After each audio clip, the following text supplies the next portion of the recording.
सभी को जय जिनेन्द्र। परम पूज्य आचार्य भगवंत शिवकोटि महाराज द्वारा विरचित मृत्यु पर लिखा गया सबसे प्राचीन ग्रंथ जिसमें संलेखना का वर्णन है, ऐसा परम पूजनीय परम आराध्य श्री भगवती आराधना ग्रंथादिराज का स्वाध्याय भव्योदय चैनल के ऊपर निरंतर चल रहा है। निरंतर जैनागम की गतिविधि से जुड़ने, जैनागम के शास्त्रों का विवेचन एवं जैन धर्म के बारे में जानने के लिए भव्योदय चैनल को सब्सक्राइब करें, लाइक करें, शेयर करें। आइए प्रारंभ करते हैं। मंगलम भगवान वीरो मंगलम गौतमो गणी मंगलम कुंद कुंदाद्यो जैन धर्मो सुमंगलम सर्वमंगल मांगल्यम सर्वकल्याणिकारिकं प्रधानं सर्वधर्माणां जैनं जयतु शासनं जैनं जयतु शासनं जैनं जयतु शासनं सिद्धे जयप सिद्धे चौविहाराहणा फलं पत्ते वंदिता अरहन्ते बोचम आराहणा कमसो। जय बोलिए देवादिदेव एक ऋषि आदिनाथ भगवान की जय। बोलिए आचार्य भगवंत शिवकोटि मुनि महाराज की, आचार्य गुरुवर विद्यासागर जी महाराज की, मुनि पुंगव सुधा सागर जी महाराज की।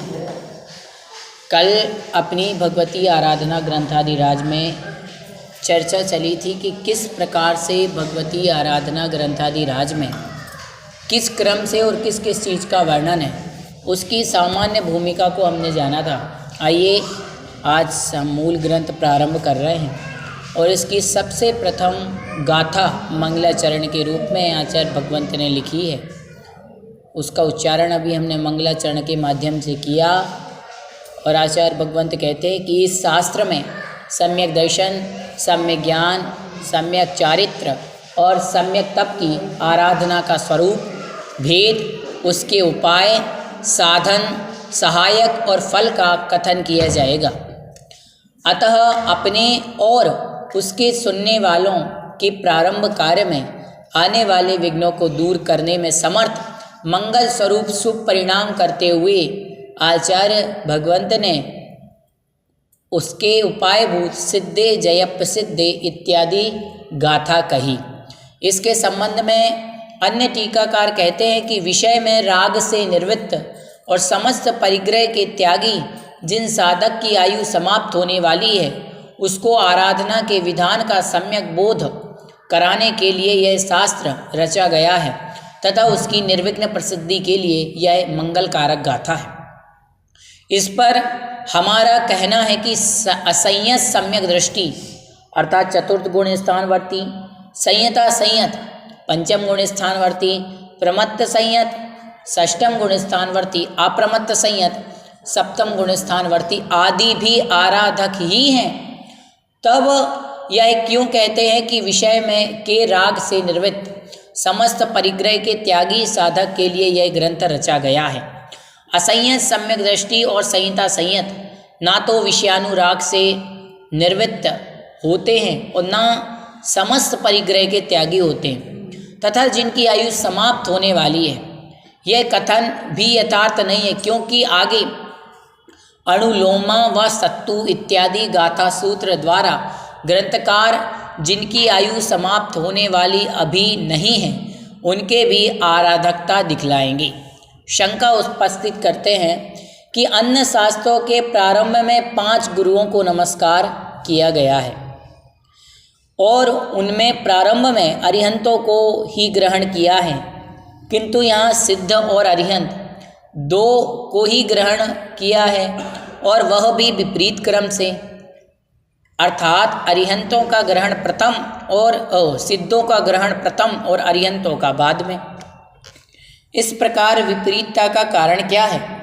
इसका कोई इस प्रकार उत्तर देते हैं कि अन्य प्रकार से प्रवृत्ति करने का क्या कारण है। यहाँ सिद्ध और साधक के भेद से जीवों के दो प्रकार हैं, अरिहंत और सिद्ध। ये दोनों आराधना का फल प्राप्त कर चुके हैं। अतः आचार्य, उपाध्याय और साधु, इन तीन साधकों के अनुग्रह के लिए यह शास्त्र रचा गया है। कहने का तात्पर्य है कि जो चार प्रकार की आराधनाएं होती हैं, सम्यक दर्शन, सम्यक ज्ञान, सम्यक चारित्र और सम्यक तप, तो इन आराधनाओं को अरिहंत परमेष्टि और सिद्ध परमेष्टि प्राप्त कर चुके हैं। और सिद्ध परमेष्टि को पहले इसमें शब्द आया, फिर उसके बाद अरिहंत परमेष्टि के लिए आया है। तो कहने का तात्पर्य आचार्य भगवंत का ये है कि आचार्य, उपाध्याय और साधु, इन तीन साधक जो साधना करते हैं, उनके अनुग्रह के लिए यह शास्त्र रचा गया है। इसलिए सिद्धों का मंगल रूप से ग्रहण युक्त है, आचार आदि का नहीं, क्योंकि उन्हीं के लिए यह ग्रंथ रचा गया है। कहने का तात्पर्य है, किसी ने जिज्ञासा की कि 5 गुरु अर्थात पंच परमेष्टि होते हैं, पंच परमेष्टि को यहाँ पर नमस्कार क्यों नहीं किया गया, मात्र सिद्ध परमेष्टि और अरिहंत परमेष्टि को ही मंगलाचरण में नमस्कार क्यों कहा? तो आचार्य भगवंत ने कहा कि ये ग्रंथ आचार्य, उपाध्याय और साधुओं के लिए ही रचा जा रहा है, और अरिहंत परमेष्टि और सिद्ध परमेष्टि तो प्राप्त कर चुके हैं। तो ऐसा कोई आचार्य भाष्य या उसका परिहार करते हैं, वे दोनों ही असंगत जैसे प्रतीत होते हैं। उनमें से प्रथम की आयुक्तता के संबंध में निवेदन करते हैं। अब ऐसे कई प्रकार की चर्चाएं अपनी अपनी तरफ से कई आचार्य, कई विद्वान रखते हैं। उन्हीं बातों को बताते हैं कि शास्त्र आदि में नमस्कार क्यों किया जाता है। तो उत्तर दिया गया निर्विघ्नता की प्रसिद्धि के लिए, कि विघ्न दूर होवे। और वह विघ्नों को कैसे दूर करता है? विघ्न वक्ता या श्रोता को होता है, दोनों का भी कारण अंतराय कर्म है। तत्व सूत्र में कहा गया है, विघ्न करने से अंतराय कर्म का आश्रय होता है। दान, लाभ, भोग, उपभोग, वीर्य के विघ्न करने में कारण होने के भेद से अंतराय कर्म के 5 भेद हैं। उनमें दानांतराय वक्ता के दान में विघ्न करता है, क्योंकि दानांतराय कर्म, दानांतराय 3 प्रकार के दान में बाधक होता है। लाभांतराय श्रोता के ज्ञान लाभ में रुकावट डालता है, क्योंकि जब विघ्न अंतराय कर्म के अधीन है तो उसके होते हुए विघ्न क्यों नहीं होगा, भले ही नमस्कार किया गया हो। आचार्य भगवंत कह रहे हैं, यदि किसी ने कहा कि विघ्नों को दूर करने के लिए ग्रंथ में मंगलाचरण किया जाता है, तो विघ्न तो अंतराय कर्म करता है। कौन करता है? अंतराय कर्म। यदि कोई दान कर रहा है, ज्ञान का दान कर रहा है, तो उसके भी दानांतराय कर्म अंतराय से ही विघ्न होगा। और किसी को यदि लाभ नहीं हो पाया तो वो भी अंतराय कर्म से होगा। तो फिर यहाँ पर आचार्य भगवंत ने ऐसा क्यों कहा? फिर तो वो नमस्कार करे अथवा ना करे, विघ्न तो होना ही है यदि कर्म का उदय है। तो फिर आचार्य भगवंत कहते हैं, जैसे धान्य आदि के अंकुर की उत्पत्ति बीज, जल, पृथ्वी और सूर्य की किरणों के समूह के अधीन है, अतः हम अपनी कारण सामग्री के परिपूर्ण होने पर उसकी उत्पत्ति साल, तमाल आदि के रहते हुए भी अवश्य होती है। उसी प्रकार यहाँ भी जानना, यदि आप कहें कि अशुभ कर्म अंतराय अशुभ कर्म है, तो शुभ परिणाम के द्वारा उसकी अनुभाग शक्ति छीण कर दिए जाने पर वह अपना कार्य करने में समर्थ नहीं होता है, तब तो यहाँ शुभ परिणाम मात्र उपयोगी हुआ। और ऐसा होने पर विघ्नों को दूर करने की इच्छा करने वाले सिद्ध आदि के गुणों में अनुराग आदि सब उपयोग हुए। तब विचारशील पुरुष के द्वारा अपनाया गया क्रम अन्यान्य कैसे है? उपेय अर्थात कार्य के आत्मलाभ हेतु होना मात्र उपाय अर्थात कारणों के उपाय पने का निबंधन है। अर्थात कारणों में कारणपना इसी से होता है कि उसमें कार्य उत्पन्न होता है। वह जहाँ जहाँ है वहाँ वहाँ कारणपना है। अतः अरहंत आदि विषयक सभी गुणानुराग और उस पूर्वक वचन काय की क्रिया बिना क्रम के भी इच्छित फल की साधना होती है, चाहे वह एक एक रूप हो या बहुत किंतु जहाँ कार्य की सिद्धि क्रम को अपनाए बिना नहीं होती, वहाँ उपायों को क्रम अपनाना होता है। जैसे जो घड़ा बनाना चाहता है वह पहले मिट्टी को मलता है, फिर उसका पिंड बनाता है, फिर उसे चाक पर रखता है आदि। इस क्रम के बिना घड़ा नहीं बन सकता है। इसलिए यहाँ क्रम आवश्यक है, किंतु सर्वत्र आवश्यक नहीं है। कह रहे हैं कि एक हर चीज़ का क्रम होता है, सिस्टम होता है, जो कि क्रम हमें अपनाना क्या होता है, बहुत ज़्यादा ज़रूरी होता है। कोई भी ग्रंथ होता है, हमने हमेशा से देखा है, चाहे समय सार जैसे बड़े ग्रंथ हों, चाहे प्रथमानी योग के ग्रंथ हो, हर ग्रंथों में मंगलाचरण, जिसका उदाहरण लिखा गया आचार्य भगवंत ने कि सठ खंडागम ग्रंथादिराज में नमोकार मंत्र को मंगलाचरण के रूप में लिखा गया। तो उससे यह प्रमाणिक होता है कि जो मंगलाचरण है वो लिखना इतना आवश्यक क्यों है। मंगलमय आचरण बनाने के लिए मात्र विघ्न अकेला दूर करना नहीं है। निश्चित रूप से हम यदि भगवान की प्रारंभ में उन्हें नमस्कार करेंगे तो जो कर्म हमारा उदय में आने वाला है उसकी अनुभाग शक्ति क्षीण होगी, कम होगा अनुभाग। जो ज़्यादा कर्म उदय में आने वाला है वो कम होगा। निश्चित रूप से देखा जाता है कि कई बार कोई व्यक्ति तीर्थाटन, तीर्थ क्षेत्र या तीर्थ आदि की वंदना के लिए जाते हैं, तो कई बार उनका कर्म उदय में बहुत तीव्रता के साथ आना होता है, लेकिन धर्म के निमित्त से वो कर्म कैसा बन जाता है, छोटा बन जाता है। किसी की मृत्यु संभावित हो सकता है कि एक्सीडेंट आदि का दुख लिखा हो, परंतु किसी की मृत्यु शांत रूप से क्षेत्र आदि के निमित्त हो जाती है। क्योंकि देखो कर्म तो फल दिए बिना जाए, वो तो कर्म तो देगा ही, कर्म जो बधाए वो तो उदय में आएगा ही, परंतु धर्म के निमित्त से वो कर्म क्या हो जाता है, उसका फल हाँ आंशिक रूप में आ जाता है। अब आगे कहते हैं तथा एक वक्ता एक साथ अनेक वचन व्यवहार कर सकता है, नहीं कर सकता, इसलिए नमस्कार करने के क्रम का आश्रय लेना होता है। किंतु उसमें यह अपेक्षित नहीं है कि पहले आप किसी नमस्कार करना है। नमस्कार करने वाला अपनी इच्छा अनुसार नमस्कार करता है। कह रहे हैं कि जो वक्ता होता है वो एक साथ अनेक वचन व्यवहार नहीं कर सकता। एक बार में एक ही शब्द व्यवहार, एक ही वचन व्यवहार करेगा, एक साथ सभी बातों को तो नहीं कहेगा। तो कह रहे हैं कि अब पहले किसे नमस्कार करना है, वह वक्ता की अपनी इच्छा के ऊपर, जो कह रहा है उसके ऊपर है। जैसे कि आज मैंने कक्षा शुरू की या अगले दिन की, तो मैं बड़े बाबा आदिनाथ भगवान की जय बोलूं या शांतिनाथ भगवान की बोलूं, ये किसके ऊपर निर्भर है, मेरे ऊपर निर्भर है। मान लो क्वचित कदाचित, जैसे कि जिसके जो गुरु होते हैं, जैसे कि जब भी आपने देखा हो कोई आचार्य विद्यासागर जी महाराज प्रवचन देते हैं तो वो ज्ञान सागर जी महाराज की जरूर जय बोलते हैं, तो उनके आराध्य हैं, इष्ट हैं। लेकिन ऐसा नहीं होता है कि आपको इनकी ही जय बोलना है, वो तो हाँ, तो वो किसके ऊपर निर्भर करता है, वक्ता के ऊपर, जो बोलने वाला है, अपने मन की इच्छा। हाँ, तो उसमें कोई आपत्ति नहीं है। जैसे सन्मति सूत्र के प्रारंभ में सिद्धम सिद्धाठाणम आदि के केवल जिन शासन के गुणों का ही स्मरण किया है। कहीं पर तीर्थंकरों में से भी वीर स्वामी को ही प्रथम नमस्कार किया है। जैसे प्रवचन सार में प्रथम कहा है कि मैं सुरेंद्रों असुरेंद्रों नरेंद्रों से वंदित घाती कर्ममल को धो डालने वाले कर्मों धर्म के कर्ता वर्धमान तीर्थंकर को नमस्कार करता हूँ, तथा विशुद्ध सत्ता वाले शेष तीर्थंकरों को समस्त सिद्धों के साथ ज्ञानाचार, दर्शनाचार, चारित्राचार, तपाचार, वीर्याचार से युक्त श्रमणों को नमस्कार करता हूँ। कहीं पर एक साथ सब जिनों को नमस्कार किया है। जैसे पंचास्ती काय के प्रारंभ में कहा है, सो इंद्रों से वंद्य, तीनों लोकों का हित करने वाले, मिष्ट और स्पष्ट वचन बोलने वाले, अनंत गुणशाली भव जेता भगवान को नमस्कार करता हूँ। कहीं अरहंत आदि स्वामी का विशेष आश्रय ना लेकर के जीव के गुण का कथन किया है।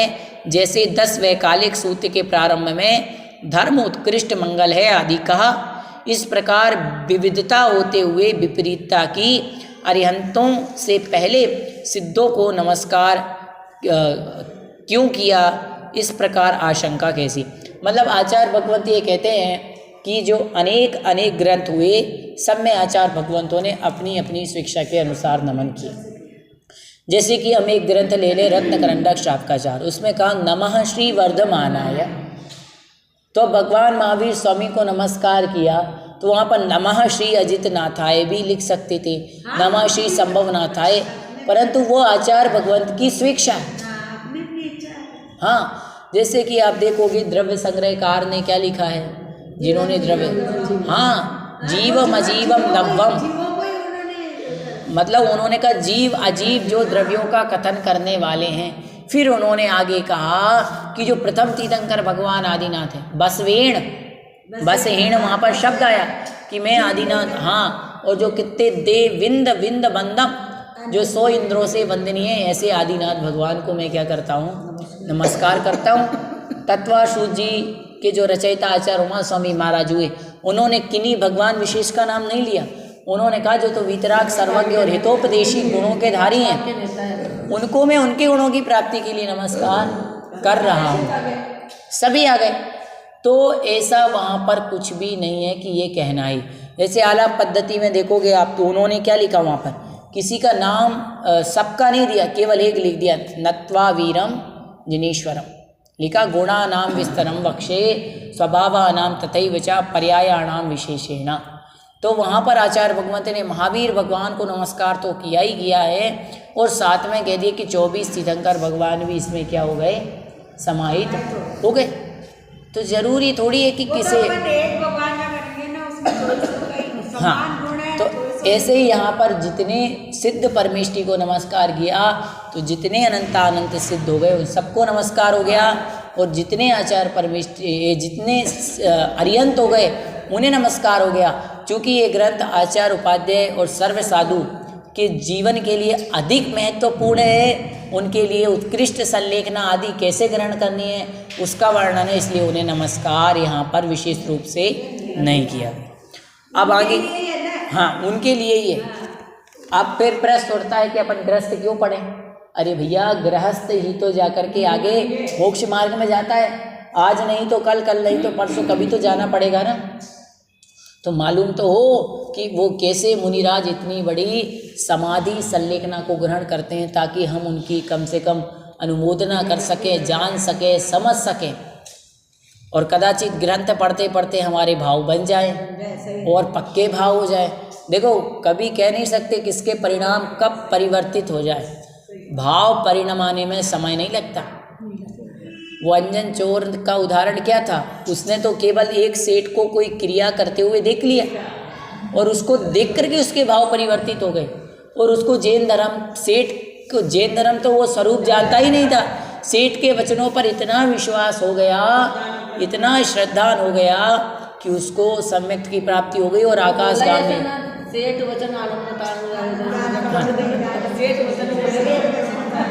बस इसीलिए कहते हैं कभी कभी दो शब्दों से, कोई क्रिया से, कोई चीज़ को देखकर, कोई चीज़ को पढ़ करके भाव बन सकते हैं। अब आगे कह रहे हैं कि तथा यह जो कहा है कि साधकों के अनुग्रह के लिए रचे गए ग्रंथ, इस ग्रंथ में मंगल रूप से सिद्धों का ही अधिकार उचित है। इस विषय में यह प्रश्न है कि ये साधक क्या श्रुत के हैं? यदि ऐसा है तो सामायिक से लेकर के लोक बिंदुसार पर्यंत सकल श्रुत आदि के मंगल करने वाले गणधर देव ने णमो अरहंताणम इत्यादि रूप से पांचों को नमस्कार क्यों किया?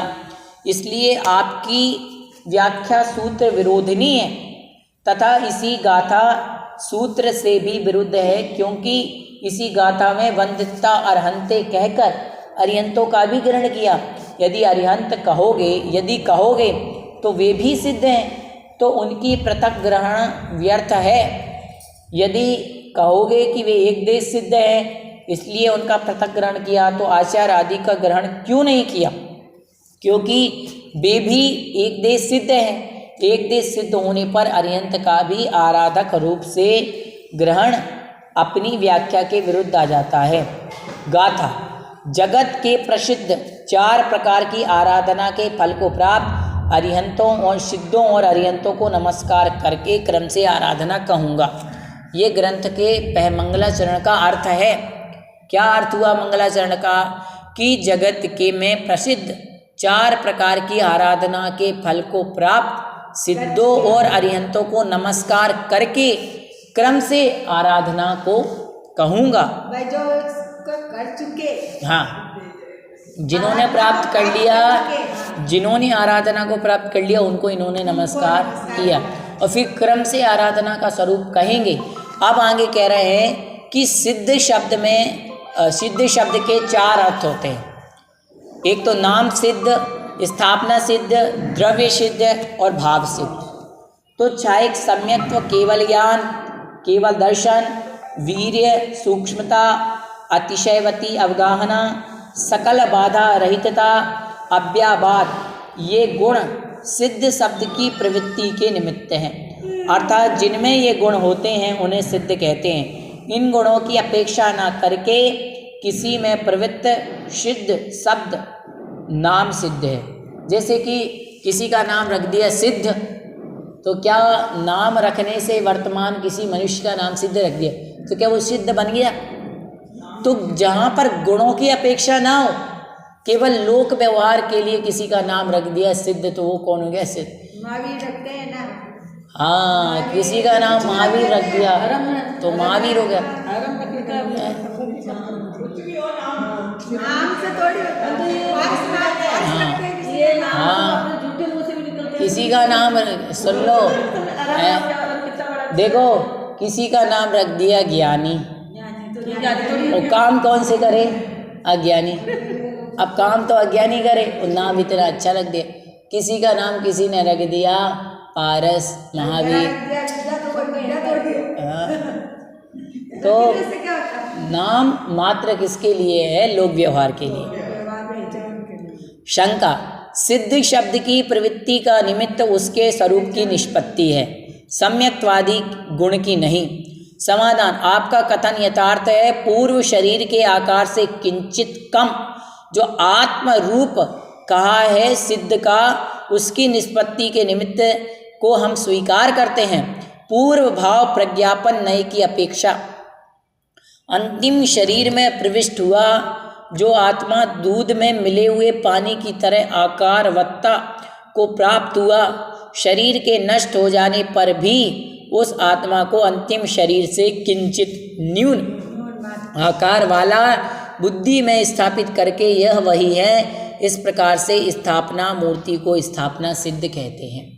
अब स्थापना सिद्ध किसे कहेंगे? क्योंकि सिद्धों की कोई मूर्ति या कोई आकार तो है नहीं, परंतु हम क्या कहते हैं? अंतिम शरीर से कुछ कम उसी आकार के न्यून सिद्ध है। जैसे कि भगवान बाहुबली की 525 धनुष की अवगाहना थी, भगवान आदिनाथ की 500 धनुष की अवगाहना मतलब उनकी हाइट, तो वो उस शरीर से किंचित कम।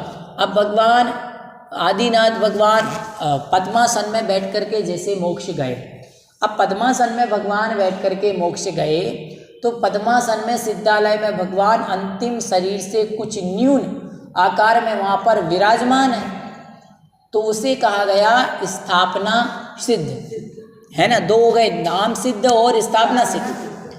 अब कह रहे हैं सिद्धों के स्वरूप को प्रकाशित करने वाले ज्ञान की परिणति की सामर्थ्य से युक्त आत्मा आगम से द्रव्य सिद्ध है।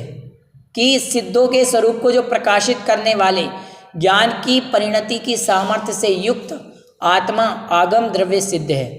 9 आगम द्रव्य सिद्ध 3 प्रकार के, ज्ञायक शरीर, भावी और तद व्यतिरिक्त। सिद्ध विषयक शास्त्र के ज्ञाता के भूत, भावी और वर्तमान शरीर को ज्ञायक शरीर सिद्ध कहते हैं। भविष्य में सिद्ध पर्याय को प्राप्त करने वाले जीव को भावी सिद्ध कहते हैं। इसमें तद व्यतिरिक्त भेद संभव नहीं है, क्योंकि कर्म और नौकर्म सिद्धत्व के कारण नहीं होते। सिद्ध प्रावृत्त में कहे गए सिद्ध स्वरूप के ज्ञान में उपयुक्त आत्मा आगम भाव सिद्ध है। शायिक ज्ञान और शायिक दर्शन में उपयुक्त तथा अव्यवहार स्वरूप को प्राप्त लोक के शिखर पर विराजित सिद्ध परमेष्ठी को 9 आगम भाव सिद्ध, यहाँ उसी का ग्रहण किया गया है। शंका, प्रकरण अथवा विश्लेषण के बिना सामान्य से अभिमत अर्थ का बोध होना कठिन है। अतः सिद्धों से 9 आगम भाव सिद्ध का ग्रहण कैसे संभव है। इसीलिए आचार्य भगवंत ने चतुर्विध आराधना के फल को प्राप्त यह विशेषण दिया है। सम्यक्त्व केवल ज्ञान, केवल दर्शन, समस्त कर्मों का सर्वथा मुक्तता से 4 प्रकार की आराधना के फल हैं। आत्मा का सम्यक दर्शन आदि रूप से सम्यक अवस्थान ही उनकी प्राप्ति है। अतः फलम पत्ते का अर्थ है जो शायक सम्यक्त्व, केवल ज्ञान, केवल दर्शन, समस्त कर्मों से विनिर्मुक्तता रूप से स्थित है। उन सिद्धों को जगत अर्थात निकट भव्य जीव रूपी 3 लोक में जिनकी आँख समीचीन श्रुत ज्ञान है, उनमें जो प्रसिद्ध हैं, जाने माने हैं।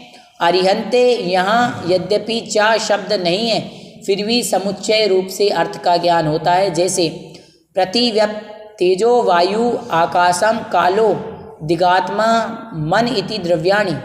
इस सूत्र से 4 शब्द नहीं होने पर भी पृथ्वी जल तेज वायु आकाश काल दिशा आत्मा मन ये द्रव्य हैं। इस प्रकार से समुच्चय का ज्ञान होता है। उसी प्रकार जानना मोहिनीय कर्म के नष्ट हो जाने से, ज्ञानावरण और दर्शनावरण के चले जाने से अतिशय युक्त पूजा के भाजन है। यह अर्थ अरिहंते पद से वहाँ कहा गया है, क्योंकि अरहन यह नाम सार्थक है। जैसे सर्वनाम शब्द स्वीकार किए गए शब्दार्थों के संज्ञापने को अपनाने से सार्थक है। अथवा जगत प्रसिद्ध अरिहंतों का विश्लेषण करके ये महात्मा 5 महाकल्याणक स्थानों में तीनों लोकों में पूज्य जैसे प्रख्यात होते हैं, वैसे ही अन्य सिद्ध नहीं होते। सभी वस्तु किसी न किसी रूप से प्रतीत होती हैं, सर्वथा अप्रतीत कोई नहीं है। अतः यहाँ प्रसिद्ध पद का अर्थ प्रकर्षता का परिचायक है। जैसे रूपवान को कन्या देना, यहाँ रूपवान शब्द विशिष्ट रूप का बोधक है। अतः जगत में प्रसिद्ध, जो अधिक प्रसिद्ध, यहाँ यह अर्थ लेना। और उक्त प्रकार से अरिहंत ही सबसे अधिक सिद्धों में प्रसिद्ध है। प्रयोजन को जाने बिना श्रोता श्रवण या अध्ययन में प्रयत्न नहीं करता। मैं ग्रंथकार परोपकार करने के लिए यह ग्रंथ बनाता हूँ, अतः प्रयोजन प्रकट करता हूँ। बोचम आराहणम, इससे यह प्रयोजन सूचित किया जाता है कि शास्त्र श्रवण से आराधना के स्वरूप का ज्ञान होता है। आचार्य भगवंत यहाँ पर इन्होंने ये समझाने का प्रयास किया हुआ है कि यहाँ पर जो अरिहंत परमेष्ठी और सिद्ध परमेष्ठी को यहाँ पर जो नमस्कार आचार्य भगवंत ने किया, वो इसलिए उन्होंने कहा कि जो जगत में प्रसिद्ध है, सबसे ज़्यादा प्रसिद्ध कौन है, सिद्ध है या अरिहंत है। तो यहाँ पर कहा गया कि उक्त प्रकार से अरिहंत अधिक या सिद्धों में अधिक जो प्रसिद्ध है, तो उनको यहाँ पर क्या किया गया है, नमस्कार किया गया है। क्योंकि आप एक नए की अपेक्षा से देखोगे तो जो अरिहंत हैं वो फ्यूचर में जाकर के क्या बनने वाले हैं, सिद्ध बनने वाले हैं। और दोनों ने ही आराधनाओं को प्राप्त कर लिया है। तो आचार्य भगवान का यह नमस्कार करने का इंटेंशन, उद्देश्य मात्र इतना है कि इन दोनों ने किसको प्राप्त कर लिया है, आराधनाओं को प्राप्त कर लिया है। अब आगे फिर किसी ने शंका उठाई, तो कहते हैं आराधना के स्वरूप को जानना तो पुरुषार्थ नहीं है, क्योंकि पुरुषार्थ प्रयोजन है और पुरुषार्थ है सुख या दुख निवृत्ति। आराधना के स्वरूप को जानना ना तो सुख है और ना दुख की निवृत्ति है। हमारे इस कथन का अभिप्राय यह है कि जो जिस अर्थ का इच्छुक होता है वह उसकी प्राप्ति के लिए उसके उपाय उपादेय को जानने का प्रयत्न करता है, जिसके द्वारा प्रेरित होकर मनुष्य क्रिया में लगता है, वह प्रयोजन है। ज्ञान के द्वारा श्रवण आदि की क्रिया में लगता है, अतः उपयोग वस्तु का ज्ञान प्रयोजन हो सकता है, परंतु आराधना कैसे उपयोगी। कोई कह रहा है कि आराधना उपयोगी कैसे है, आराधना से तो सुख मिलने वाला नहीं है, आराधना से दुख की निवृत्ति तो होने वाली नहीं। आराधना को जानने से फिर प्रयोजन क्या है, आराधना उपयोगी कैसे है। तो आचार्य भगवान उत्तर देते हैं कि समस्त सुख रूप केवल ज्ञान और परम अव्ययवाद को उत्पन्न करने से आराधना उपयोगी है। क्योंकि आराधना किसको उत्पन्न करने वाली है, केवल ज्ञान को देने वाली है, और जो केवल ज्ञान को देने वाली आराधना इसलिए वह उपयोगी है। कहा है 4 प्रकार की आराधना के फल को प्राप्त, अर्थात अभिप्राय यह है कि अनंत ज्ञानादि रूप फल की प्राप्ति के निमित्त आराधनाओं के स्वरूप का ज्ञान कराने के लिए शास्त्र को प्रारंभ करते हैं। आराधना के स्वरूप का ज्ञान साध्य है और उसकी साधन यह शास्त्र है। इस प्रकार शास्त्र और प्रयोजन में साध्य साधन रूप संबंध है, यह भी इसी वाक्य से ज्ञात होता है। अतः शास्त्र का अभिधेय भूत अर्थात इसके द्वारा कहा गया वह है 4 आराधना, अतः प्रयोजन संबंध अभिधेय से युक्त होने से यह शास्त्र उसी तरह उपादेय है जैसे व्याकरण शास्त्र उपादेय है। इस प्रकार यह प्रथम गाथा मंगल प्रयोजन संबंध और अभिधेय को सूचित करता है।